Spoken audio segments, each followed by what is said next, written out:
गरीबी दूर करने का जो फंडामेंटल 3 रास्ता दुनिया भर के विशेषज्ञों ने बताया है, या तो आपके पास पढ़ाई हो, या आपके पास खेती योग्य जमीन हो, या फिर बिजनेस व्यापार करने के लिए पैसा पूंजी हो। चौथा कोई रास्ता दुनिया में है ही नहीं। बिजली से आप गरीबी दूर नहीं करते हैं।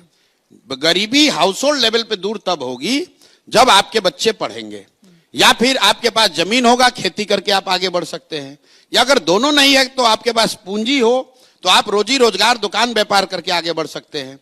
तो बिहार में 2/3 से ज्यादा परिवार के पास ये तीनों में तीनों चीज नहीं है।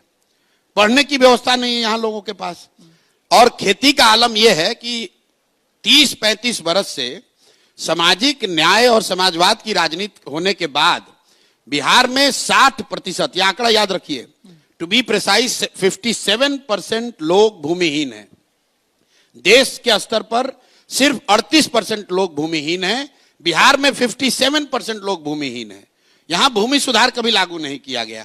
तो 100 में 60 आदमी के पास तो जमीन है ही नहीं, तो बेचारा खेती कैसे करेगा। तीसरी बात रह गई पूंजी। मान लीजिए आपको पढ़ाई नहीं है, खेती नहीं है, फिर बिजनेस व्यापार करने के लिए क्यों नहीं स्थिति है? क्योंकि आपके पास पैसा पूंजी नहीं है। और उसकी 2 वजह है। पूंजी के 2 स्रोत हैं।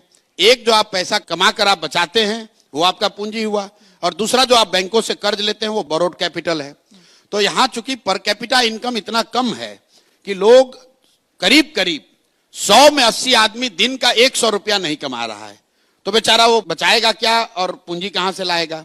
और जिनके पास थोड़ा बहुत पैसा है भी, उनको बैंक वाले लोन नहीं दे रहे हैं, क्योंकि बिहार में सीडी रेशियो है 40%, देश में सीडी रेशियो है 75%। सीडी रेशियो मतलब जितना पैसा आपने बैंक में जमा किया, बैंक ने कितना पैसा वापस कर्ज के तौर पर समाज को दिया। तो बिहार के लोगों ने पिछले वर्ष जमा किया 4.25 लाख करोड़, और बैंकों ने सिर्फ कर्ज दिया 1,61,000 करोड़। बाकी पैसा उन्होंने भेज दिया गुजरात, तेलंगाना, आंध्र प्रदेश, महाराष्ट्र। तो भाई, जब तक बिहार में शिक्षा नहीं होगी, तो जब तक बिहार में भूमि सुधार नहीं होगा, और जब तक लोगों के हाथ में पैसा पूंजी नहीं होगा, तो जितने बात यहां हो जाए, जितने वाद चल जाए, बिहार की गरीबी दूर नहीं हो सकती है। तो हम लोग ये कह रहे हैं कि फंडामेंटल लेवल पे ये 3 चीजों के लिए काम होना चाहिए, और काम तब होगा जब लोग इन 3 चीजों के लिए वोट देंगे।